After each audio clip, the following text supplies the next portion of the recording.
बड़े तजुर्बे से अपने अपने काम को बहुत जिम्मेदारी से अंजाम दे रहे हैं। मैं इस मंच का स्वागत करता हूं और इस मंच के बाद जो सामने बहुत ही जिम्मेदार भाई बहनें, मुझसे बड़े प्यारे छोटे भाई छोटी बच्चियां बैठी हैं, उनका भी दिल से धन्यवाद देता हूं कि आपने इस कार्यक्रम में आके चार चांद लगा दिए। रही बात मीम फाउंडेशन की, तो क्योंकि आज उनका स्थापना दिवस है तो उनके सभी साथी मुबारकबाद के जो हैं वो इस मुबारकबाद के अवसर पर मैं उनका भी बहुत धन्यवाद और शुक्रिया करता हूं, क्योंकि उन्होंने बहुत बेहतरीन काम किया। मुझे यहाँ बुलाने में बहुत बड़ा योगदान देने वाले भाई वसीम साहब और अखलाक साहब, ये मेरे दो प्यारे भाई हैं।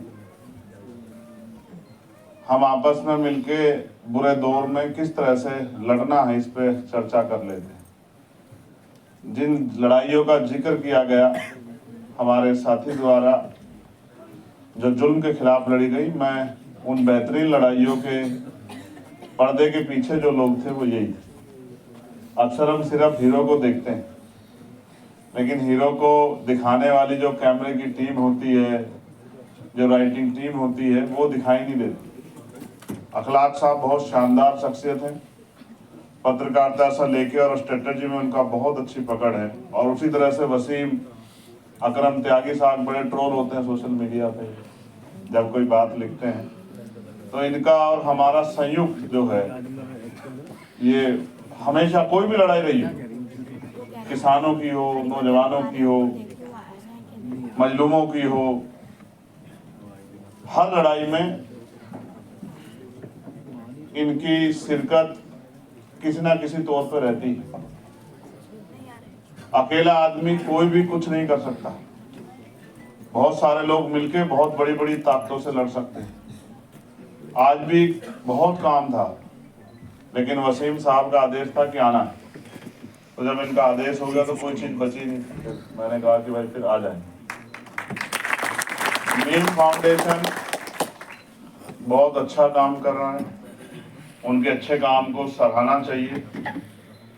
जो करीबी तौर पे 2-3 चीजें रखी थी भाई ने कि उनका एक बोर्ड होना चाहिए, इस चीज को हमें 4-5 साल पहले हमें महसूस हुआ जब एक मुसीबत आई हमारे यूनिट पे और हम बहुत सारे लोग गिरफ्तार होकर जेल चले गए। तब हमें याद आया कि अगर ऐसी कोई हमने बोर्ड बनाया होता तो ऐसे बुरे दौर में वो हम लोगों को संभाल लेते। तो एक संगठन के लिए और उस संगठन के हर व्यक्ति पे एक अंकुश होना चाहिए कि वो उस दायरे को क्रॉस ना करे, वो तानाशाह ना हो जाए, वो उस उम्मीद के साथ जो आपने मीम फाउंडेशन बनाया, लेकिन और कोई भी तंजीम बनी जिस उम्मीद के साथ बनी, उस विचार उस उम्मीद को वो अपने निजी फायदे के लिए भेंट ना चढ़ा।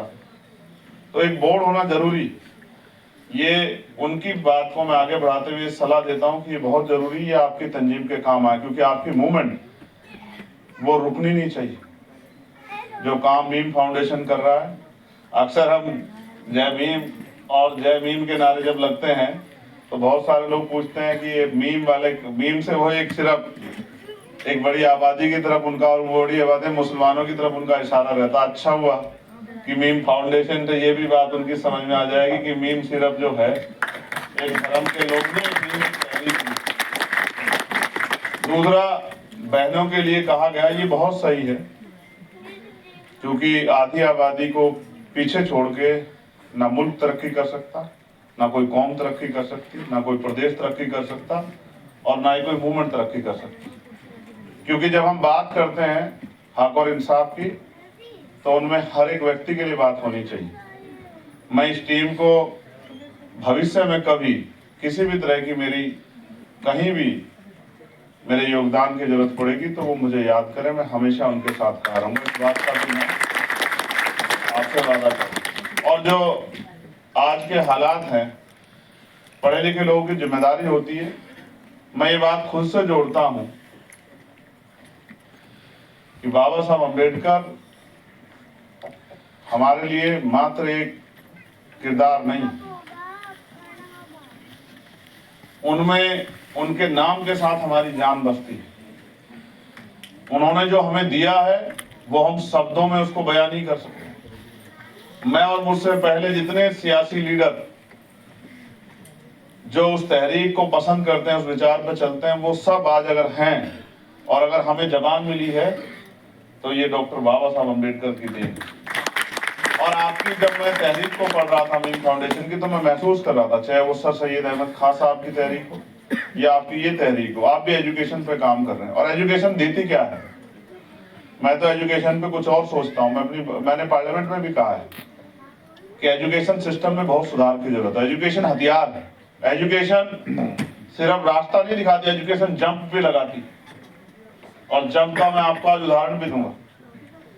एजुकेशन से अच्छे बुरे की पहचान होती है, एजुकेशन से बौद्धिक विकास होता है, एजुकेशन से व्यक्तित्व का निर्माण होता है, एजुकेशन से अपनी बात को कहने का तरीका आता है।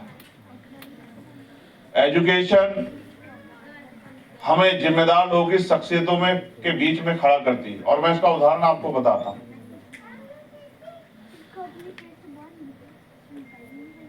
कोई शख्स